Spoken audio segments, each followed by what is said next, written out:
Hey guys, I'm going to be making some homemade cinnamon rolls with the kiddos today, so follow along on this easy recipe to enjoy this at your next family's breakfast table.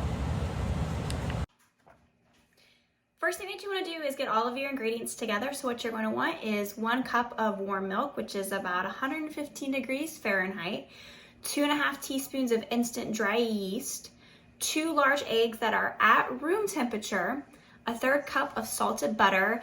It could be melted, but make sure that's not too hot, so not over 110 degrees Fahrenheit, or you can just have softened butter and that's fine too. 1/2 cup of granulated sugar, 1 teaspoon of salt, and 4.5 cups of all-purpose flour, and that is what we're going to use to make the actual dough. I'm going to go ahead and add our warm milk to our mixing bowl here, and 1 packet of our yeast, and I'll go ahead and allow that to rise. After I've let the yeast rise for a little bit, I'm going to add in my sugar to kind of help feed that yeast just a little bit more. That's going to be 1/2 cup of the granulated sugar. Let that sit for a few minutes, then I'm going to add in my 2 large eggs that are at room temperature, and then I'm going to add in my 1/3 cup of salted butter that is either softened or melted.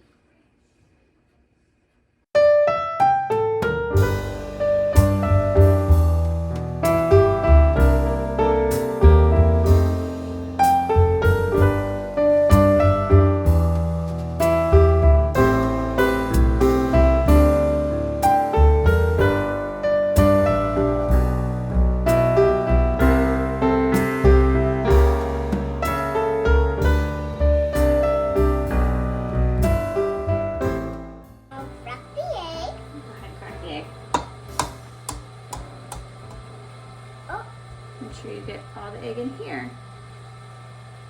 Want some help? You can crack the rest to get the egg in. Oh! There you go. I want to mix it.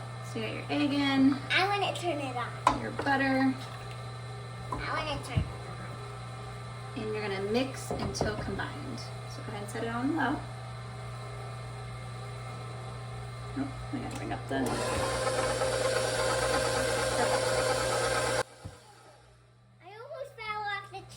That would be good. I want to scoop it. Okay, after you've combined those ingredients, now you want to add in your teaspoon of salt and 4 cups add it. and 4 cups of your flour. Can I hold Save the other 1/2 cup and add only if you really need it. So go ahead and hold it over the bowl.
After you have kneaded the dough with the dough hook, the dough should be kind of tacky, elastic, smooth, and it might be sticking to the sides of the bowl.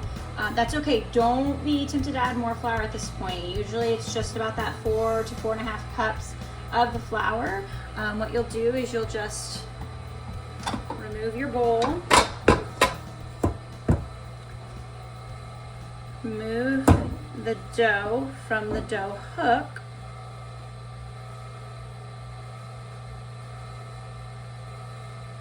Try not to waste any of it here. And then you can just take the excess. Then you'll just take your spatula and you will scrape it into your large greased bowl. Can we lick it? No. Why? Not. All right, so it's gonna sit in our greased bowl. I'm gonna cover it up with a towel and I'm gonna let it sit in a warm place and let the dough rise until it's doubled, which could take 30 minutes or so for it to double in size. And then we can squish it when it's done rising. Yeah. While we're doing that, while it's rising, be done rising? It's gonna take a little while. Hello, dough. While the dough is rising, we're gonna prepare the cinnamon filling in a medium bowl and just have that ready and waiting for it.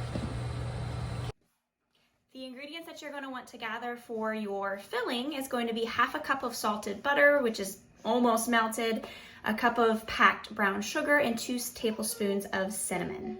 For the filling, I've got my basically melted butter, my cup of packed brown sugar. Now, obviously, you can certainly use just granulated sugar for that if you prefer.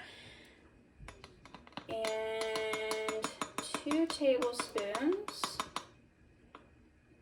try not to overpour it here, of cinnamon. What I tend to do is actually dump out way too much cinnamon, but I guess, you can adjust this for your own preference. But we're going to mix and incorporate all of those ingredients together.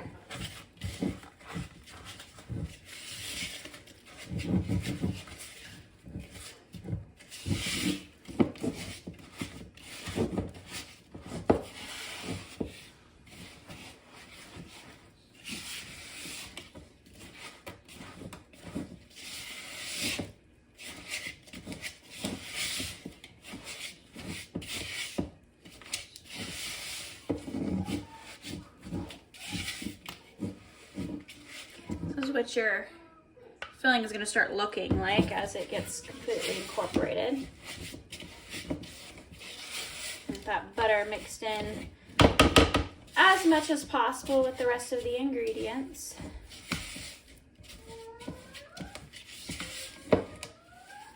And that's what your filling is going to look like.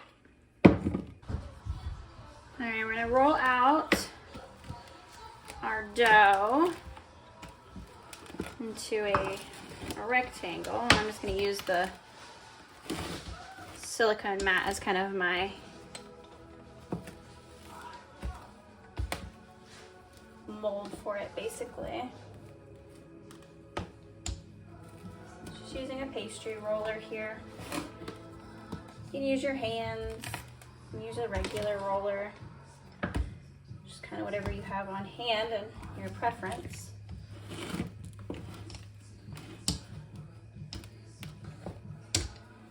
But you want this to be pretty even. You don't want one area to be a lot thicker than the others, or otherwise you're going to have some rolls that bake unevenly than the rest.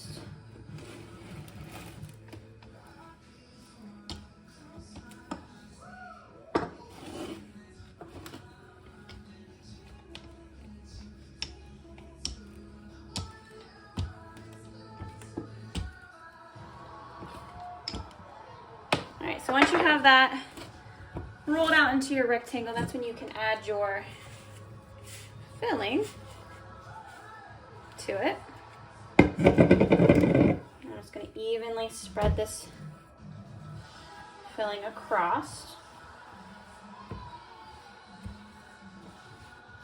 It smells so sweet.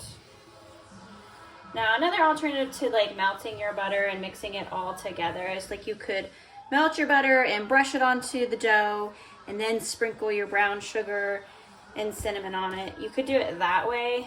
This is just one way to do it.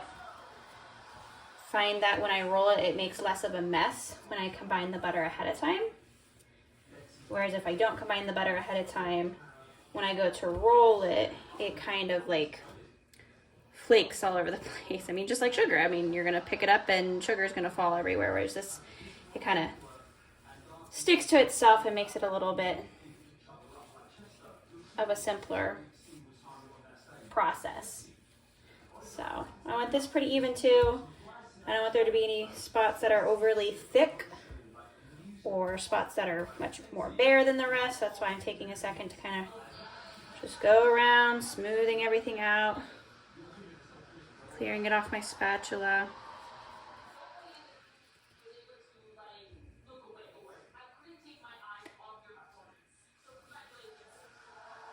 So, all right, now that is done, what I can do now is take my dough and I can roll it. So you're gonna get thicker rolls if I roll it this way. I'm going to get more yield, so more rolls. If I roll it this way, they're just not gonna be as thick. And I think today I'm gonna go with more rolls than thicker rolls. Make sure it gets rolled nice and tight here. I'm gonna roll it up.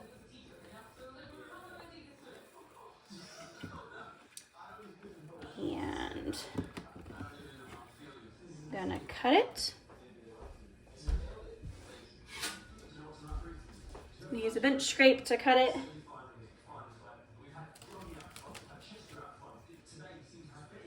Place my rolls out.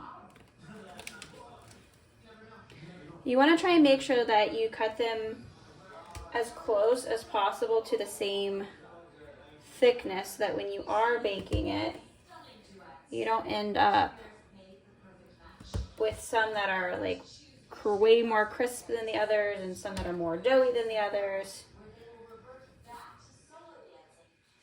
But what you'll want to do now, as you're cutting these out,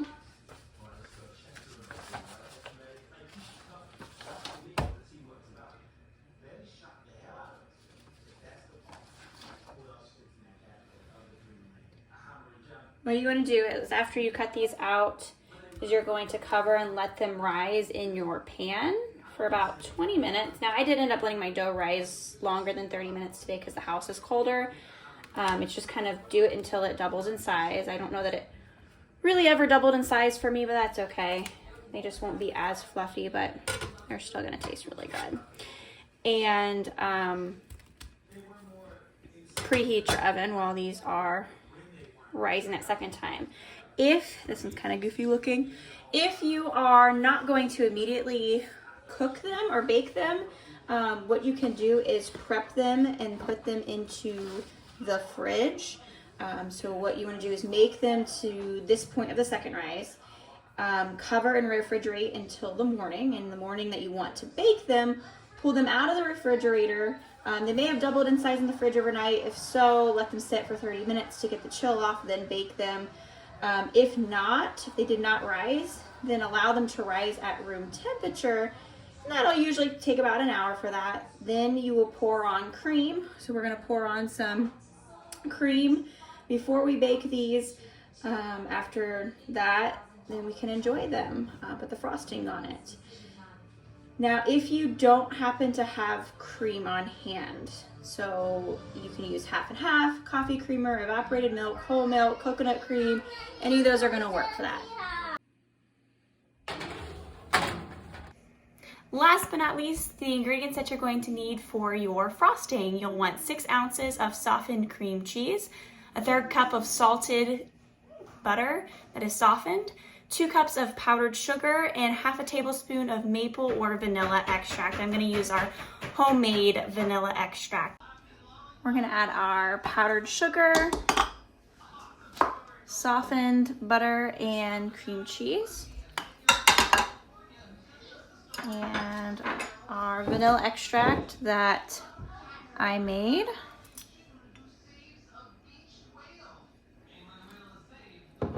And we're going to combine until smooth.